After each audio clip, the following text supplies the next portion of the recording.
Hi friends, ரொம்பவே டேஸ்டான ஒரு சாம்பார் சாதம் தாங்க. நல்லா வெஜிடபிள் எல்லாம் நிறையா போட்ட ஹோட்டல் ஸ்டைலில் அட்டகாசமான சுவையில் சாம்பார் சாதம். வாங்க எப்படி செய்கிறதுன்னு பார்க்கலாம். இந்த சாம்பார் சாதம் செய்கிறதுக்கு நான் பொன்னி அரிசி தாங்க எடுத்திருக்கேன். இந்த கப்பில் 1 கப் எடுத்திருக்கேன். இது கிட்டத்தட்ட 4லேருந்து 5 பேர் சாப்பிட்லாம். அதே கப்பில் 1/2 கப் துவரம்பருப்பு எடுத்துக்கோங்க. 1/2 கப் துவரம்பருப்பு எடுத்தால் தான் டேஸ்ட் சூப்பராக இருக்கும். இதெல்லாம் 2 டைம் வாஷ் பண்ணிவிட்டு தண்ணி விட்டு நல்லா வாஷ் பண்ணிக்கோங்க. அதுக்கப்புறம் நம்ம வெஜிடபிள் எல்லாம் எடுத்துக்கலாம். கேரட், பீன்ஸ் இந்த மாதிரி நல்லா பெரிய நீல வாக்கில் கட் பண்ணிக்கோங்க.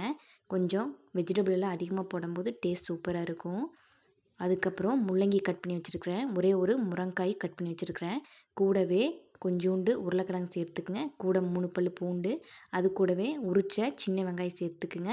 அதுக்கப்புறம் ஒரே ஒரு பச்சை மிளகாய், அதுக்கப்புறம் 2 மீடியம் சைஸ் தக்காளி பழத்தையும் இந்த மாதிரி நீளவாக்கில் கட் பண்ணி சேர்த்துக்குங்க.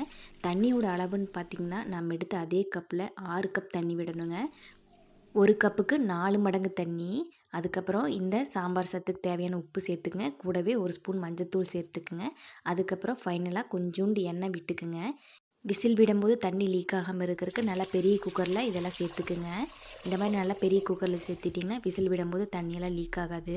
இதெல்லாம் சேர்த்தி மூடி போட்டு 4லேருந்து 5 விசில் விட்டு எடுத்துக்குங்க. 5 விசில் விடும்போது நல்லா குலைவாக வெந்து வந்துடும். இப்போ 4 விசில் வந்தாச்சுங்க. அதுக்கப்புறம் அடுப்பில் பேன் வச்சுட்டு 3 டேபிள் ஸ்பூன் எண்ணெய் விட்டுங்க. எண்ணெய் விட்டதுக்கப்புறம் கடுகு பொரிஞ்சதுக்கப்புறம் கடலைப்பருப்பு கொஞ்சோண்டு சேர்த்துக்குங்க. கூடவே 1/4 ஸ்பூன் ஜீரகம், அது கூடவே கொஞ்சோண்டு வெந்தயம் சேர்த்துக்குங்க.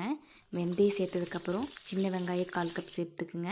அதுக்கப்புறம் 3 வரமிளகாய், கொஞ்சோண்டு கறிவேப்பிலை இலைகள் இதையும் சேர்த்து நல்லா வதக்கி விடுங்க. வரமிளகாய் சேர்க்கும் போது தாங்க சாம்பார் சாதம் நல்ல டேஸ்ட்டாக இருக்கும். கூடவே இதுக்கு தேவையான அளவு பெருங்காயத்தூள் சேர்த்துக்குங்க. பெருங்காயத்தூள் சேர்க்கும்போது சாம்பார் சாதம் நல்ல மணமாக இருக்குங்க. அது கூடவே சாம்பார் தூள் 2 ஸ்பூன், கொஞ்சோண்டு மிளகாய்த்தூள் சேர்த்துக்குங்க. இதெல்லாம் சேர்த்து நல்லா வதக்கி விடுங்க. இதுக்கப்புறம் நம்ம புளித்தண்ணி சேர்த்துக்கலாம். கொஞ்சோண்டு லெமன் சைஸ் புளி எடுத்து நல்லா தண்ணி விட்டு கரைச்சி எடுத்துருக்கேங்க. நம்ம ஏற்கனவே அரிசி அளந்த அதே கப்பில் 1 கப் தண்ணி விட்டு நல்லா புளியை கரைச்சி ஊற்றிக்குங்க. இதெல்லாம் சேர்த்து நல்லா மிக்ஸ் பண்ணி விடுங்க. கூட எக்ஸ்ட்ரா 1 கப் தண்ணி சேர்த்துக்குங்க. இந்த 2 கப் தண்ணி தான் நம்ம ஏற்கனவே சாதம் வெந்திருக்குல்ல அதுக்கு ஊற்றுறக்கு கரெக்டாக இருக்கும். கூடவே கொஞ்சோண்டு வெள்ளைக்கட்டிகள் சேர்த்துக்குங்க. அதுக்கப்புறம் இதுக்கு தேவையான உப்பு சேர்த்துக்குங்க. ஏற்கனவே சாதம் வேகும் போது உப்பு சேர்த்துருக்குறோம். இதுக்கு கொஞ்சமாக அளவாக சேர்த்துக்குங்க. நம்மளோட சாதம் சூப்பராக ரெடி ஆயிடுச்சு. ஓப்பன் பண்ணி பார்க்கலாம். நல்லா விசிலெல்லாம் அடங்கினதுக்கப்புறம் ஓப்பன் பண்ணுங்கள். பாருங்கள், சாதம் நல்லா வெந்து வந்துருச்சு. பார்க்குறக்கு உதிரி உதிரியாக தான் இருக்கும். ஆனால் நல்லா கிளறி விட்டிங்கன்னா நல்லா குலைவாயிருங்க. நம்ம நார்மலாக வைக்கிறத விட தண்ணி எச்சா வச்சா தான் இந்த மாதிரி சாம்பார் சாதம் ரெடி பண்ணுறது கரெக்டாக இருக்கும். பாருங்கள், காயெல்லாம் நல்லா மசிஞ்சு வந்துருச்சு. லைட்டாக இந்த மாதிரி கிளறி விடுங்க. அதுக்கப்புறம் நம்ம ஏற்கனவே ரெடி பண்ணிகிட்ருக்கிற அந்த புளித்தண்ணியும் சூப்பராக கொதிச்சு வந்துருச்சு. இந்த சாம்பார் தூள், பெருங்காயத்தூள்லாம் சேர்த்து நல்லா மணமான புளித்தண்ணியும் சூப்பராக ரெடி ஆயிடுச்சு. இதை அப்படியே நம்ம ஏற்கனவே கிளறி வச்சுருந்த சாதத்தோடு சேர்த்து கொஞ்சம் கொஞ்சமாக நல்லா மிக்ஸ் பண்ணுங்கள். இந்த மாதிரி மிக்ஸ் பண்ணும்போது நல்லா வாசனையாக சூப்பராக இருக்குங்க. நம்மளோட சாம்பார் சாதம் சூப்பராக ரெடி ஆகிட்டுருக்கு. கண்டிப்பாக இந்த ஸ்டைலில் செஞ்சு பாருங்கள். அட்டகாசமான சுவையில் சூப்பராக இருக்கும் சாம்பார் சாதம். கோயிலில், ஹோட்டலில் கொடுக்குற அதே சுவையில் சாம்பார் சாதம் வீட்டிலையே ரெடி பண்ணிடலாம். நான் சொன்ன அளவுகளோடு செஞ்சிங்கன்னா 4 பேர் தாராளமாக சாப்பிட்லாம்.